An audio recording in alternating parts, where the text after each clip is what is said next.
Here's an interesting example application taken from an old textbook by Peters, Hayes, and Heafy. It's a very interesting EDTA problem that uses EDTA to indirectly determine a monomer, an organic material. Pause the video for a moment and then we'll restart and go over it together. So we have this reaction in a 1-to-1 ratio, reacting mercury with our monomer. You can see that the mercury is opening that double bond and forming a new carbon-mercury bond. If this goes quantitatively to the right, we're adding more than enough mercury, so we get an excess of reagent here. I'm just going to call it mercury in the +2 state. So the strategy is this. If we know the total amount of mercury that we've added, if we determine the excess, the difference then must be the amount that reacted with monomer. So let's map this out. So imagine this is our reaction flask, and what goes in here is a mixture of things, but one is the sample itself. And there are a lot of extra things that don't show up in the calculation, but of course are important details for the reaction to work. But one other important thing for the calculation is the amount of mercury reagent that's added. So after that reacts, what we get is a solution with excess mercury in the +2 state. We might titrate that with EDTA, but the problem is that mercury binds any indicator so tightly that either it doesn't release or it releases very slowly, and that makes for a bad titration endpoint.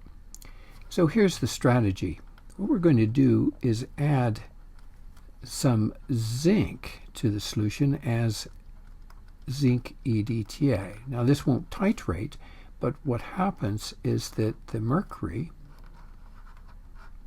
will take the EDTA away from the zinc. So we've got the mercury in the free form reacts to steel EDTA and deliver free zinc ions. Now the zinc is available and we titrate the zinc that's been freed.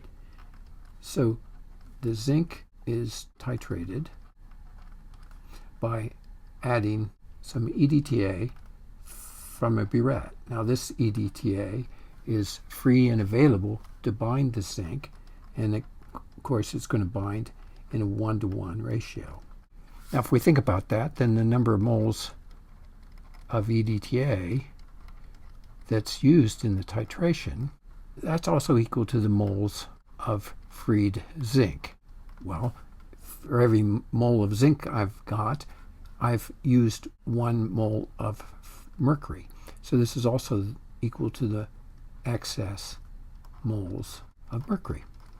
And we're well on our way to solving the problem. So let's calculate the moles of EDTA that are used.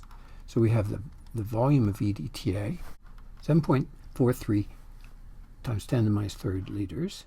You may be wondering how you get such a high precision on such a small volume. The burette on the left is a conventional burette that holds 50 milliliters, something that you used in the lab. The burette on the right has a smaller inner diameter and holds a capacity of about 6 milliliters and smaller graduation marks. If we zoom in, you can see that there are divisions as small as 20 microliters. And the concentration is 0.05121 molar. That gives us a numerical value of 1.404, and the next digit's a 6 times 10 to the -4 moles of excess mercury. So the moles of monomer is just equal to total minus the excess mercury. Let's calculate the total mercury.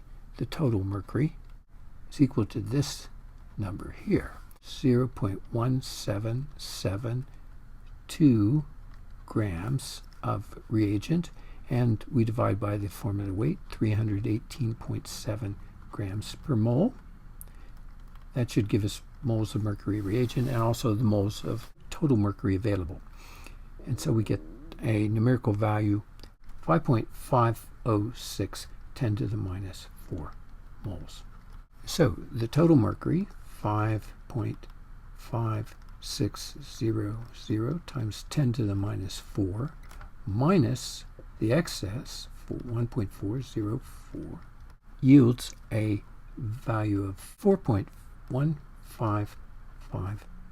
Next digit's a 3 times 10 to the minus 4 moles. And this is the moles of monomer. To get a weight percent of monomer, we take that number of moles and convert it to a mass.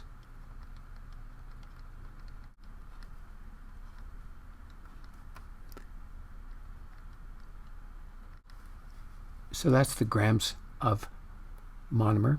If we divide by the mass of monomer added, or mass of sample added, 0.2795 grams of sample, this should give us the fraction of the mass that's monomer. If I multiply by 100, I get the weight percent. And I get numbers of 7.888, and the next digit's a 5% monomer.